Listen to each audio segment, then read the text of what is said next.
Most of us, when we use that word understand, we generally mean that we understand the meaning of the word, or we understand intellectually, verbally. We do not understand because we oppose what we hear with our own opinion, with our own knowledge, with our own judgment. So understanding becomes a very difficult problem because one is never in contact directly with any issue, with any problem. We approach the problem either verbally, intellectually, or according to a formula.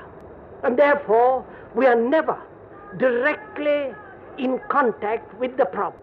And therefore, we never understand the issue at all. So when we use the word understand, we must be very clear what we mean by that word.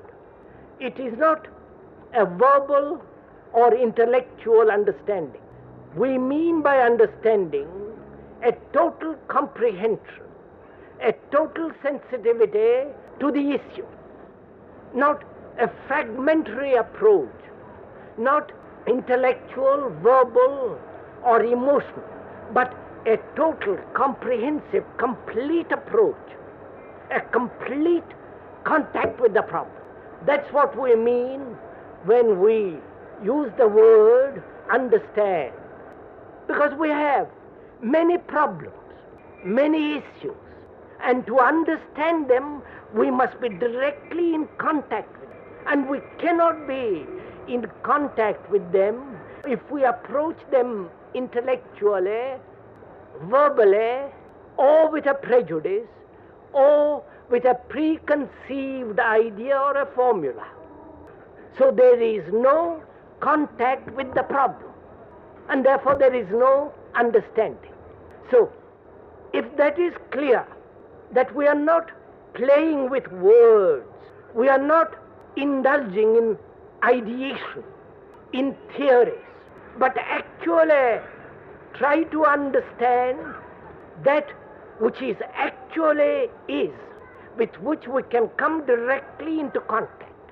We were going to talk this evening about fear, but before we go into that, we have to understand action and the complex problem of effort. Otherwise, we shall not be able to comprehend or understand or be in total contact with what we call fear, which distorts all our thinking. Fear prevents comprehension. Fear brings about various forms of contradiction. So before we go into fear, whether it is possible at all to be totally free from fear, we have to understand what we mean by action and effort. Life is a movement in relationship, which is action. But for us, action is the outcome of an idea.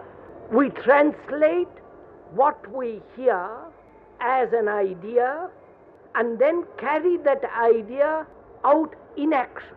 That's all we know as action. Either an urge of pleasure, anger, displeasure, which is a reaction, which is translated as an idea, and that idea, which is organized thought. Idea is an organized thought which is carried out in action. That's all we know of action. That is, we have a formula, a pattern, a concept, and then try to put that concept, that pattern, as closely as possible in action. That's what we call action. We see starvation, soaring prices, exploding population, disintegration. and we want to change it, we want to put a stop to it, and conceive a formula, an idea, how to do it, and gather a few people who will agree about that idea, and then collectively act according to the plan, according to the idea. That's all we consider as action. I think we must be very clear about this, because what we are going into presently will be so contradictory to what we hold as the norm, as the pattern of action. So first we must understand what we call action. That is, I see that color and I don't like that color, the idea. Then I say, I act upon that idea. I never look at that color without idea. And therefore, when I look, I am immediately in contact with that color, not through the idea of like or dislike. This is important to understand, because idea is the outcome of memory, experience, judgment. And therefore, it is either personal, collective, racial, family, as memory, and that idea is carried out in action. Now, is there an action without idea? Otherwise you are not in contact with action at all. You are acting, approximating that activity to an idea, and therefore it is never an action. It is never a complete, direct, intimate contact with action. It's always through the screen of ideas. And therefore, there is a contradiction between action and idea. And we are always trying to bridge over the division. And this contradiction between idea, which is reasoned, organized thought as an idea, and action, which is so separate from the idea, and we try to bring these two together as closely as possible. Bringing these two together, that is the idea, the formula, the concept, and action. Try to bring them together is effort. That's all our life. All our life revolves around this. If you observe yourself, if you have watched yourself, if you have watched the activities of politicians, of the gurus, of the saints, of any human being, you will notice that this is going on all the time.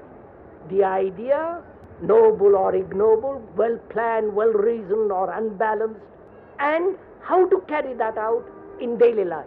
And to carry it out as completely, as totally as possible, the idea in action involves effort. So all our life is one continuous form of effort. This is really important to understand this cycle of the human mind, which is all the time perpetuating contradiction, and having perpetuated, brought it about, then try to overcome that contradiction. And in trying to overcome that contradiction, a great deal of energy as effort is involved. And that way man has lived for a million years. Idea, carry the idea out in action, and therefore living constantly in contradiction. And being in contradiction, effort is involved. Please, what we are saying, please do not translate it into an idea with which you agree or disagree, but just listen and observe. Because if you, by listening, create another pattern of idea, and try to carry that idea out in action, you're back again in the same circle with different sets of patterns and ideas and ideologies. And if we can understand this process, I'm using the word understand, be intimately in contact with the process of our thinking, not as an idea, not as somebody observing the fact from outside, but actually being in contact with the thought process which creates the idea, and again that thought creates the action which contradicts the idea. So the problem arises, perhaps many of you have not thought about this, and so perhaps it is not a problem, not an issue. But if you have gone into it, it will become an issue, not imposed by the speaker, but it is a problem for yourself. So if you have gone into it, or if you are listening to it, actually without opinion, because we are not dealing with opinions, we are dealing with actual facts, psychological facts, that the idea predominates and action then follows, and therefore contradiction. That's a fact with which you either agree or disagree. It is so. So one asks oneself, is it possible to live without effort at every level of our being, not at fragmentary levels? Is it possible to live our daily life of routine, going to the office, the boredom, the insult, the dirt, the squalor, the beauty of a sunset, live with all this, our modern life, so completely, in which there is no effort involved at all? Because where there is an effort of any kind, it's a distortion. You make effort because of an idea, of a memory, of a previous experience, which says you must and you must not.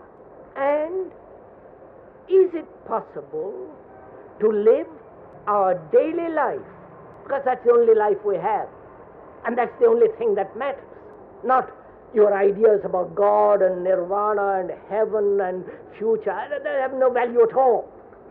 What has value, what has significance, what has vitality and energy is your daily life. The ugliness, the squalor, the bitterness, the disappointments, the anxiety, poverty, the stagnation, the things that are going on in the world, the disintegration in this country, with which we have to deal every day. Unless we have a totally different operational approach to this daily existence, not a future utopia, not the lovely communist world or the lovely religious world, unless we understand this present life, the immediate life, with all its complexities, we cannot possibly, under any circumstances, change what is taking place in the world, in the family, and about you. We need a complete revolution, a complete mutation, not of ideas, not of a formula, however intelligent, however clever, however erudite. We need a complete change of mind, a complete revolution, mutation of the mind. And it's only such a mind can stop the disintegration that is going on, bring a new sense of living, a sense of creativeness. And therefore, one has to find out whether it is possible to live without effort, because all effort implies resistance, all effort implies contradiction, all effort involves idea separated from action, and hence our life, daily living, is a contradiction. Unless that contradiction totally disappears, not in little things, I'm not talking about little things, but the contradiction deeply seated in our consciousness, Unless that totally disappears, we shall disintegrate, we shall be in a state of corruption, and we shall not bring about a different state of mind which can alone solve the immense problems that exist in the world. So, is it possible to live without effort? Don't say yes or no.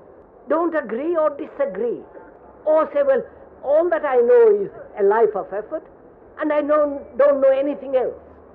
And what you talk about a life without effort is silly. And we see actually that through opposites, through contradictions, through thesis and antithesis, bring about a synthesis, which is a constant battle, effort. And that's all we know. And if you go little deeper behind this pattern of effort, we see effort comes about only when there is a resistance. I mean by that word resist. I like, I don't like, which is merely an opinion according to a memory, according to an idea, according to an experience. And therefore you're not facing facts. When I see that color, I immediately say I like it or I don't like it. Therefore I've created a contradiction. Can I look at that color without any judgment, but merely look? In that look, you are immediately in contact with that color. And therefore, there is no contradiction. Please, this is really very subtle and important to understand. To listen to something, you are listening to me now. I am saying something which you don't know anything about. Your instinctual response is, we can't do it. Or it's not.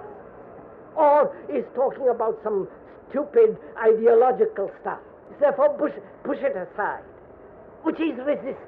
And from resistance, there's a contradiction. And contradiction implies effort, a waste of energy. Whereas, if you listen to what is being said, not agreeing or disagreeing, not opposing your opinion against a fact, because what I'm talking about is a fact. And whether that pattern of action which we know of can be broken down is the issue, not whether you agree or disagree with it. So if you are listening without creating the pattern of idea and therefore agreeing or disagreeing with that idea, which becomes merely opinion, such opinion has no value at all. What has value is that you listen to the fact without agreeing or disagreeing. Look at it as you would look at the sunset, at a color, at the sky, at the beauty of a person or the loveliness of a tree. Just to look. Then you are directly in contact, and that contact with something is complete action. Like a hungry man, he's not bothered about an idea of how hunger is brought about, hunger comes. He's concerned about food. Food not as an idea, but food as a fact. And therefore there's no opinion. You may like certain food or may not like it, but there's no opinion about it. So, if you can listen, and that's very difficult, because we're not educated to listen. We never listen. We listen with a mind that's full of opinion, ideas, and contradiction to something which is being said with which you agree or disagree. And therefore, in that state of mind, you're not listening. But to listen is one of the most difficult things, as difficult as seeing. I do not know if you ever considered what it is to see. Probably most of you are married. Have you ever looked at your wife, or your children, or your neighbor, or your politicians, or your leaders, or your gurus? Have you seen with your eye, not seen with the ideas behind the eye? You look at your wife with the ideas which you have collected about her, with the insults, with the hurts, with the pleasures, sex, dozen things, and you look at her with this in your mind. Therefore you do not see, and you do not see the things that are being said here, the things, or listen to the things that are being said by the politicians or by the gurus. or by anybody, because you have ideas. You belong to the party, or you're a communist, a socialist, or God knows what else. And you listen with these ideas to what the other fellow is saying. Therefore, you're not listening at all.